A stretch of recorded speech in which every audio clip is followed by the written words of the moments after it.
قرآن مجید میں ایک نبی، ایک قوم اور ایک بہت بڑے سونے کے بت کا قصہ بیان ہوا ہے۔ تو چلیے آج ہم حضرت الیاس علیہ السلام کی اسی حیرت انگیز کہانی میں اترتے ہیں اور دیکھتے ہیں کہ اس میں ہمارے لیے کیا سبق ہے۔ ایک نبی، ایک قوم اور ایک بت، آخر ان تینوں کا آپس میں کیا تعلق تھا؟ یہ کہانی ہمیں توحید اور شرک کے بارے میں کیا سکھاتی ہے؟ آئیے مل کر اس کو سمجھتے ہیں۔ تو اس کہانی کے مرکزی کردار ہیں حضرت الیاس علیہ السلام۔ قرآن مجید میں ان کا ذکر دو اہم جگہوں پر ملتا ہے جو ان کے مشن کی ایک بالکل واضح تصویر ہمارے سامنے رکھتے ہیں۔ دیکھیں، سورۃ الانعام میں تو ان کا نام دوسرے نبیوں کے ساتھ ذکر ہوا ہے، لیکن اصل جو کہانی ہے، جو تفصیل ہے، وہ ہمیں ملتی ہے سورۃ الصافات میں۔ یہ وہ جگہ ہے جہاں ہمیں پتہ چلتا ہے کہ ان کا مشن کتنا بڑا تھا اور ان کا پیغام کیا تھا۔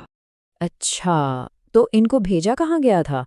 تاریخ ہمیں بتاتی ہے کہ انہیں شام کے باشندوں کی ہدایت کے لیے بھیجا گیا تھا، جسے آج کل ہم سریا کے نام سے جانتے ہیں۔ اور ان کی دعوت کا جو مین سینٹر تھا وہ تھا مشہور شہر بیلبک۔ اب یہ نام بڑا اہم ہے، اسے یاد رکھیے گا، کیونکہ اسی شہر کا نام اس بت سے جڑا ہے جس نے پوری قوم کو گمراہی میں ڈالا ہوا تھا۔ تو اب آتے ہیں اصل چیلنج کی طرف۔ حضرت الیاس کا سامنا کسی ایک دو لوگوں سے نہیں تھا، بلکہ پوری کی پوری قوم سے تھا جس کی پہچان ہی بت پرستی بن چکی تھی۔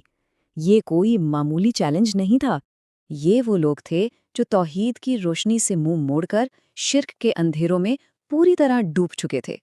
انہوں نے ایک اللہ کی عبادت کو چھوڑ دیا تھا اور اپنے ہی ہاتھوں سے بنائے ہوئے معبودوں کے آگے جھک رہے تھے۔ اور ان سب بتوں میں جو سب سے بڑا، سب سے مرکزی بت تھا، اس کا نام تھا بل۔ اور یہ کوئی چھوٹا موٹا مجسمہ نہیں تھا، اس کی ہیبت اور اس کا سائز سن کر آپ حیران رہ جائیں گے۔ تفسیری روایات کے مطابق اس بت کا قد تھا 20 گز، اس کے چہرے تھے 4 اور اس کی خدمت پر مامور تھے 400 خادم۔ ذرا تصور کریں کہ ایک بت کے لیے اتنی بڑی تنظیم، اور سب سے بڑی بات، یہ پورا کا پورا بت خالص سونے کا تھا۔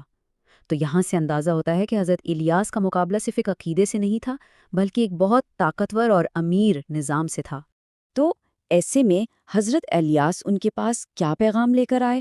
انہوں نے ان کے سامنے ایک بہت ہی سیدھا اور بنیادی سوال رکھا۔ دیکھیں، یہ کہانی کا وہ موڑ ہے جہاں قوم کو ایک انتخاب کرنا تھا۔ ایک طرف تھا بال، سونے کا ایک بے جان بت، اور دوسری طرف کون تھا؟ اللہ، وہ ذات جو سب سے بہترین خالق ہے۔ حضرت الیاس نے ان سے وہی سوال کیا جو قرآن نے نقل کیا ہے، کیا تم بل کو پکارتے ہو اور سب سے بہتر پیدا کرنے والے کو چھوڑ دیتے ہو، اللہ کو، جو تمہارا اور تمہارے پہلے باپ دادا کا رب ہے؟ کتنی طاقتور اور منطقی دلیل تھی یہ۔ لیکن اتنی صاف اور منطقی دلیل کے باوجود نتیجہ کیا نکلا؟ قوم نے انہیں جھٹلا دیا۔ انہوں نے حق کو قبول کرنے سے صاف انکار کر دیا اور اپنی گمراہی پر قائم رہے۔ تو سوال یہ ہے کہ قرآن ہمیں یہ قصہ کیوں سنا رہا ہے؟ صرف ایک تاریخی واقعہ کے طور پر نہیں، اس کے ہر لفظ میں ہمارے لیے ایک بہت گہرا سبق ہے۔ یہ قصہ اصل میں بنی اسرائیل کی تاریخ پر ایک تبصرہ ہے۔ یہ دکھاتا ہے کہ کیسے باوجود اس کے کہ ان کے پاس اللہ کے نبی آتے رہے، وہ بار بار سیدھے راستے سے بھٹکتے رہے۔ ان کے ہاں نبیوں کا ایک لمبا سلسلہ آیا، لیکن اس کے باوجود وہ بار بار کس چیز میں مبتلا ہوئے؟ کبھی بت پرستی میں، کبھی عناصر کی پوجا کرنے لگے، تو کبھی ستاروں کو پوجنا شروع کر دیا۔